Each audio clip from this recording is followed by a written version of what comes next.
ज्ञान की बारिश में भीगने के लिए उत्सुक विद्यार्थियों, आज हम भीगेंगे स्पीति में होने वाली बारिश में। और यह बारिश एक आश्चर्य है जिसे लिखा है कृष्णनाथ जी ने। इस पाठ को पढ़ने के बाद आप क्या क्या सीखेंगे? आप साहित्यकार कृष्णनाथ के व्यक्तित्व और उनकी रचनाओं के विषय में बता सकेंगे, रचनाकार की भाषा शैली पर टिप्पणी कर सकेंगे, स्पीति की भौगोलिक, ऐतिहासिक और सांस्कृतिक विशेषताओं का उल्लेख कर सकेंगे, यात्रा वृत्तांत लेखन शैली के विषय में बता सकेंगे, स्पीति के जनजीवन और अन्य पर्वतीय स्थलों के जनजीवन उसकी आपस में तुलना कर सकेंगे, स्पीति की ऋतुओं, फसलों और जलवायु के बारे में बता पाएंगे। आप स्पीति में बारिश की अवधारणा को अपने शब्दों में स्पष्ट कर सकेंगे। जरा सोचें, क्या कि बारिश का नाम सुनते ही आप कैसा अनुभव करते हैं? मजा आता है आपको, लगता है बारिश में भीगने का हमें मौका मिले तो कितना अच्छा होगा। आप रोमांचित होते हैं, प्रफुल्लित होते हैं और आपका नाचता हुआ सा मन मयूर खुश हो जाता है। यदि आपको कहीं से पता चले कि इस वर्ष बारिश की एक बूंद भी नहीं बरसेगी तो सोचिए आपकी क्या हालत होगी। अरे, आप तो हो जाएंगे हताश, निराश, बेचैन, उदास और दुखी। अगर किसी ऐसे स्थान के विषय में आपको पता चले जहां वर्षा होती ही ना हो तो आप कैसा अनुभव करेंगे? सोचिए। इसके साथ ही आपको यह भी पता चले कि वहां ना तो फसलें ही होती हैं जो कि हमें आसानी से मिल जाती हैं यहाँ, और ना ही फल फूल आदि वहां के लोग प्राप्त कर पाते हैं, तो कैसे वो लोग अपना जीवन यापन करते होंगे? इन सभी प्रश्नों का उत्तर पाने के लिए पढ़ते हैं स्पीति में बारिश। और इस पाठ को पढ़ने से पहले हम करते हैं स्पीति के दर्शन। ये है स्पीति, ये है स्पीति। और इस स्पीति दर्शन के साथ ही हम तुलना करते हैं। बाकी पर्वतीय स्थल बहुत रमणीय हैं, वहां पर बहुत सारे पर्यटक, टूरिस्ट जाते हैं, मजे करते हैं, लेकिन ये पर्वतीय स्थल बड़ा ही दूर है, बड़ा ही जाना आना दुर्गम है वहां। तो आइए इस पाठ के लेखक के विषय में पहले जानकारी प्राप्त करते हैं। कृष्णनाथ जी, इनका जीवन परिचय। कृष्णनाथ जी का जन्म उत्तर प्रदेश के वाराणसी में 1934 ईस्वी में हुआ। इन्होंने काशी हिंदू विश्वविद्यालय से अर्थशास्त्र में एमए की। इसके बाद इनका झुकाव समाजवादी आंदोलन की ओर हो गया और बौद्ध दर्शन की ओर हो गया। फिर इन्होंने बौद्ध दर्शन में भी गहरी पैठ हासिल की। वे अर्थशास्त्र के विद्वान हैं और काशी विद्यापीठ में इसी विषय के प्रोफेसर भी रहे। इनका अंग्रेजी और हिंदी दोनों भाषाओं पर एक समान अधिकार है। ये दोनों भाषाओं की पत्रकारिता से जुड़े रहे। ये हिंदी की साहित्यिक पत्रिका कल्पना के संपादक मंडल में कई वर्ष तक रहे। इन्होंने अंग्रेजी के मैनकाइंड का कुछ वर्षों तक संपादन भी किया। वे राजनीति, पत्रकारिता और अध्यापन की प्रक्रिया से बौद्ध दर्शन की ओर मुड़े। इन्होंने भारतीय व तिब्बती आचार्यों के साथ बैठकर नागार्जुन के दर्शन और वज्रयान परंपरा का अध्यापन किया। इन्होंने भारतीय चिंतक जे कृष्णमूर्ति के साथ बौद्ध दर्शन पर काम भी किया। इन्हें लोहिया पुरस्कार से सम्मानित किया गया है। अब हम इनका साहित्यिक परिचय जाने कृष्णनाथ जी का। तो देखिए, लद्दाख में विराग, ये इनकी रचनाएं हैं। किन्नर धर्मलोक, स्पीति में बारिश, पृथ्वी परिक्रमा, हिमालय यात्रा, अरुणाचल यात्रा, बौद्ध निबंधावली। इसके अलावा हिंदी और अंग्रेजी की कई पुस्तकों का इन्होंने संपादन भी किया है। साहित्यिक परिचय में हम आगे बढ़ते हैं। कृष्णनाथ जी बड़े ही उच्च कोटि के रचनाकार हैं, बहुत उच्च कोटि के। और इन्होंने सृजन आकांक्षा की पूर्ति के लिए कि मैं कुछ ऐसा लिखूं, कुछ ऐसा रचूं जो सबको अच्छा लगे, इसके लिए इन्होंने यायावरी की। एक यायावरी मतलब भ्रमण किया। इन्होंने वैचारिक धरातल पर की, दूसरी सांसारिक धरातल पर की। इन्होंने हिमालय की यात्रा शुरू की तथा बौद्ध धर्म और भारतीय मिथकों से जुड़े हुए बहुत सारे स्थानों को खोजना और खंगालना, टटोलना शुरू किया। फिर इन्होंने अपनी इस यात्रा को शब्दों में बांधना शुरू किया और उसका परिणाम है हमारे सामने यह पाठ स्पीति में बारिश।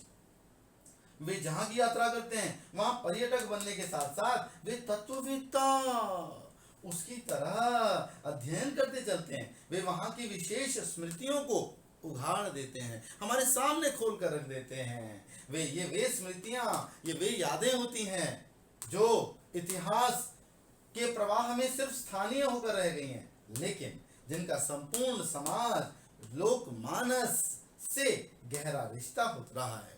पहाड़ के किसी छोटे बड़े शिखर पर दुबक कर बैठी हुई वह विस्मृत सी स्मृति, वो भूली हुई सी याद, उन्हों मानो कृष्णनाथ की प्रतीक्षा कर रही हो। इनके यात्रा वृत्तांत स्थान विशेष से जुड़े होकर भी उसमें भाषा, इतिहास, पुराण का संसार समेटे हुए होता है। पाठक अब उनके साथ खुद ऐसा लगता है यात्रा करने लगता है। आज हम समझो ऐसे लगेगा हम स्पीति होकर के आ गए हैं। तो जो लोग इन स्थानों की यात्रा कर चुके होते हैं वे कृष्णनाथ की यात्रा वृत्तांत को पढ़कर मानो अपनी यात्रा को पूरा हुआ मान लेते हैं, उनकी यात्रा पूर्ण हो जाती है। अब देखिए ये है स्पीति, यहाँ आप देखते हैं ये लेह है, और यहाँ से हम अगर चलते हैं ये हमारा हिमाचल का एरिया है, सराहन, और यहाँ कुल्लू मनाली ये सब हैं, और यहाँ है लाहौल स्पीति। दूर देश में, दूर स्थान में, दुर्गम स्थान में यह स्थित है। अब ये स्पीति के आप दर्शन करें, ये दुर्गम क्षेत्र है, आना जाना कठिन है, यहाँ सवारी के साधन नहीं मिलते। यहाँ से आने वाली दो नदियां हैं, चंद्रा और भागा, चंद्रभागा बन जाती हैं जब वो आपस में मिल जाती हैं।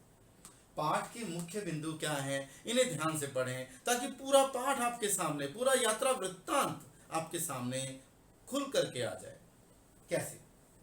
इस यात्रा वृत्तांत में मध्य हिमालय में स्थित स्पीति की भौगोलिक, ऐतिहासिक और सांस्कृतिक तीनों प्रकार की विशेषताओं का वर्णन किया गया। यहाँ के कठिनाई भरे जीवन, यहाँ की फसलों, जनसंख्या इत्यादि की न्यूनता के बारे में बताया गया। बहुत कम लोग रहते हैं यहाँ, बहुत कम फसलें हैं यहाँ, बहुत कम ऋतुएं हैं यहाँ, केवल 2 ऋतुएं हैं। कठिन बारिश यहाँ तो नाव के बराबर होती है। बारिश का होना एक सुखद संयोग है।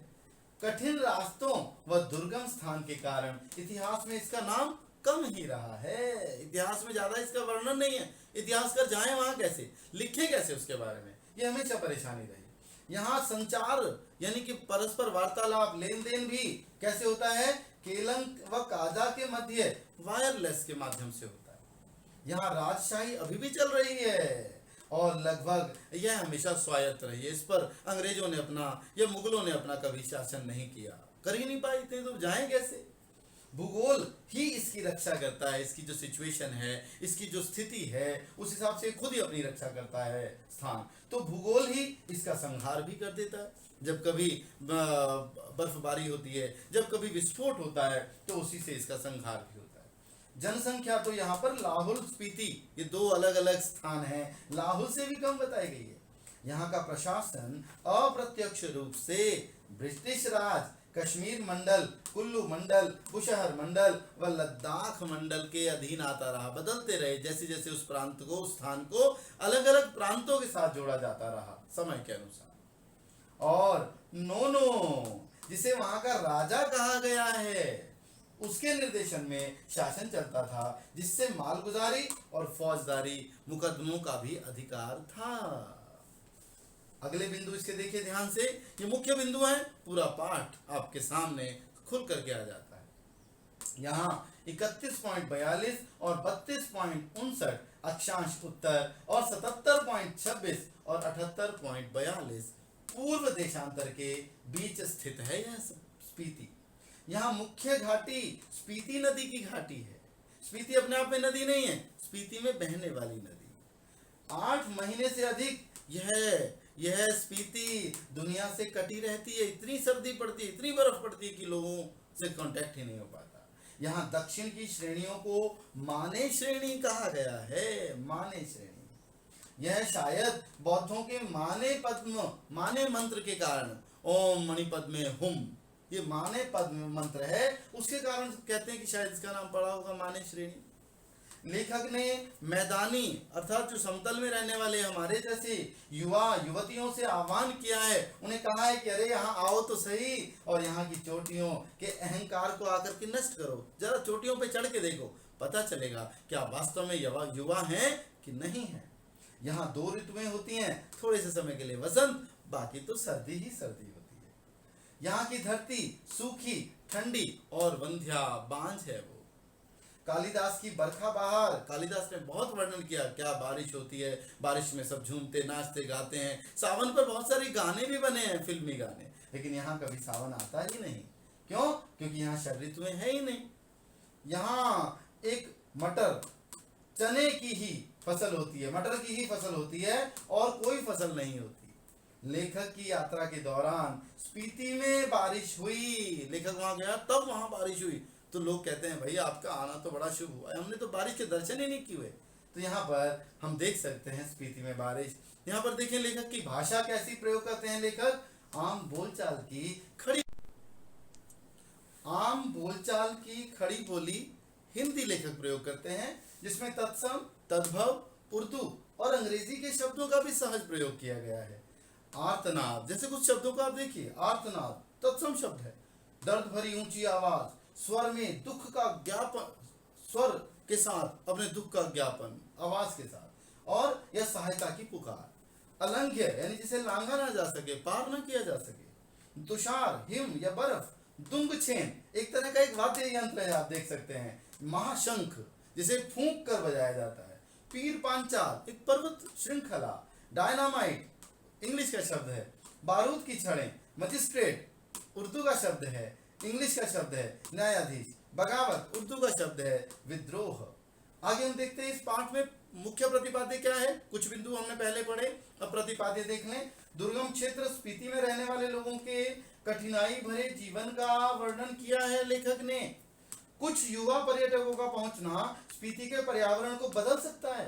ठंडे रेगिस्तान जैसे स्पीति के लिए उनका वहां आना, वहां बूंदों भरा एक सुखद संयोग बन सकता है। इसलिए लेखक कहते हैं युवा लोग जरूर जाएं वहां।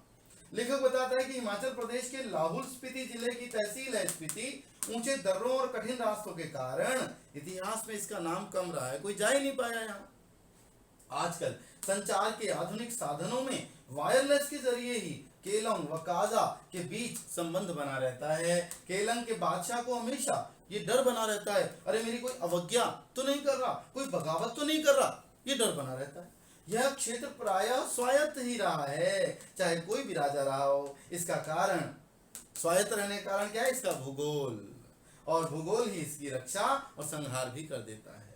पहले राजा का एक हरकारा वहां आता था, उसके आने तक अल्प वसंत बीत जाता था। आते आते में आधा वसंत तो खत्म, आधा वसंत बचा।